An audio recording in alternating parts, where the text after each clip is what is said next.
বান্ধবীর বিয়ে না আমাদের বিয়ে তোমরা কেউ ধরতেই পারবে না। আজকে কিচ্ছু বাদ দেবো না, সব খেয়ে দিয়ে আসবো। তার বিয়েতে গিয়ে তারই ওড়না নিয়ে আমি নিচে একটু বউ সেজে নিলাম। হঠাৎ করে বান্ধবীর বিয়েতে যে রাস্তায় বসে মন খারাপ করার কারণটা কি? হ্যালো এভরিওয়ান, আজ ছিল 4ঠা ফেব্রুয়ারি, সরস্বতী পুজোর পরের দিনই আমাদের প্রিয় সখীগণের বিয়ে ছিল।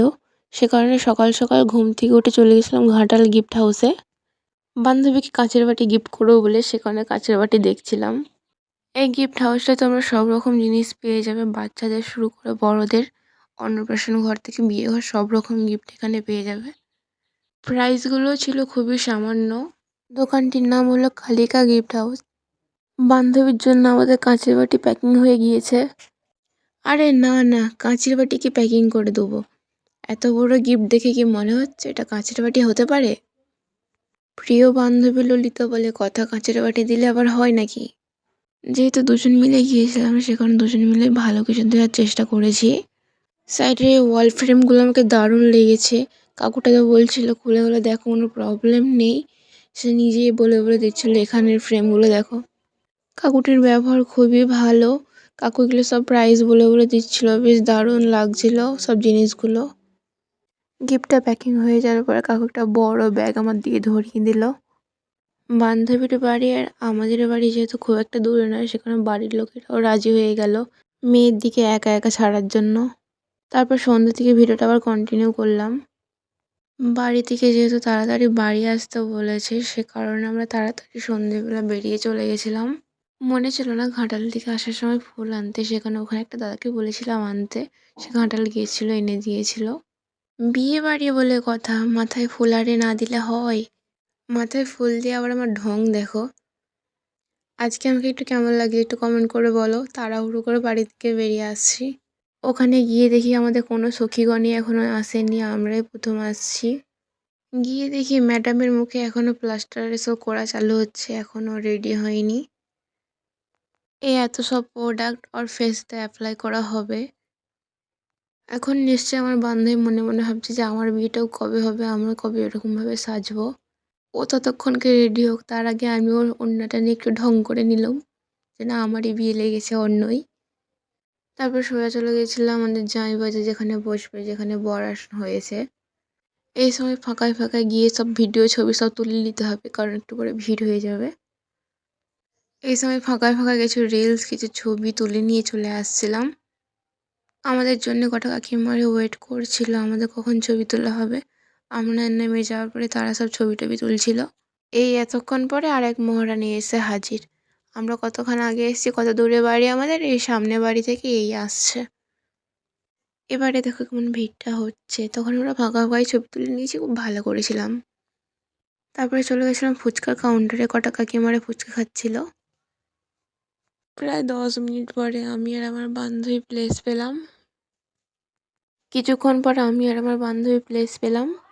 ফুচকা নিয়ে তো কোনো কথাই হবে না, আমি আর বান্ধবী যেতেই যাই না কেন, আগে ফুচকা তারপর অন্য কিছু। ফুচকা খাওয়ার পরে তো দুজনে 2 প্লেট পকোড়া নিয়ে নিয়েছিলাম, ভেজ পকোড়া। বেশ ভালোই লাগছিলো। এদিক ওদিক দেখছিলাম বিয়েবাড়িতে কোনো হ্যান্ডসাম ছেলে এসেছে নাকি। আমার বান্ধবী তো কোনো দিকে তাকানোর সময়ই পায়নি, শুধু খেয়েই যাচ্ছে। এই সেই জায়গা যেখানে আমাদের বান্ধবী আর আমাদের থাকবে না, পুরোপুরি জামাইবুড়ো হয়ে যাবে। ওখানে এমন কোনো জায়গা নেই যে যেখানে আমরা ছবি তুলিনি। ওখান থেকে সোজা চলে গেছিলাম লাইটিংগুলোর কাছে। ওখানে গিয়ে তো ভালো ছবি আসছিলই না, তাও বান্ধবী ছাড়বে না, তাকে ছবি তুলে দিতে হবে। লাইটিংগুলো এমনভাবে চেঞ্জ হচ্ছিলো, দেখে তো মনে হচ্ছিলো পুরো নাগিন। হঠাৎ করে বান্ধবীর মুড খারাপ হওয়ার কারণটা আমি বুঝতে পারলাম না। যেই ক্যামেরা অন করলাম অমনি মুখে হাসি চলে এলো। তারপরে বললো বান্ধবী আমাকে দুটো রিলস আর এসব শ্যুট করে দে। বলে তাকে কয়েকটা রিলস ভিডিও শ্যুট করে দিলাম। তারপরে বললো আমি কেন বাদ যাবো, আমারও তুলে দে। তারপরে চলে গেছিলাম কফি স্টলে। ওখানে কাকু সঙ্গে সঙ্গে বানাচ্ছে আর সঙ্গে সঙ্গে আমার দিয়ে কফি দিচ্ছিল। বান্ধবী আমার হাতে তুলে দিয়ে এবং সে আরেকটা নিয়ে নিয়েছিল। এই ঠান্ডাতে কফিটা পেয়ে বেশ দারুণ লাগছিল। আমাদের গ্রুপটা ছিল প্রায় অনেক বড়, 12-13 জনের মতো। এখন যত দিন যাচ্ছে, যত উঁচু ক্লাসে উঠছি, যত কলেজে সব যাচ্ছি, যেন দিনকে দিন আরও কমে যাচ্ছে। এখন দুজনেই এসে ঠেকেছি, যেথায় যাই না কেন দুজনে মিলেই যাই। এখন সে একই বেঞ্চে বসা বান্ধবীগুলো এখন ভিন্ন ভিন্ন শহরে বাসন মাজে। তারপরে চলে গেছিলাম মেন কোর্সের দিকে। শুরুতেই চলে এলো স্যালাড ও বেগুনি, তারপরে চলে এলো পনির ও ফ্রায়েড রাইস, তারপরে চলে এলো হোয়াইট রাইস, তারপরে এলো ফুলকপি চিংড়ি, তারপরে চলে এলো নরম নরম চিকেন কষা। চিকেন যেহেতু আমার খুব একটা ভালো লাগে না, সে কারণে একটুখানি খেয়েছিলাম। তারপরে চলে এলো চাটনি, পাঁপড়, মিষ্টি। আমাকে তো যা কিছু দিয়েছিল সবই আমার পাতেই ছিল, কিছু ভালো লাগছিল না। মিষ্টিটা এতটাই নরম ছিল যে মুখে দিতে মিলিয়ে যাচ্ছিল, সে কারণে খেয়ে নিয়েছিলাম।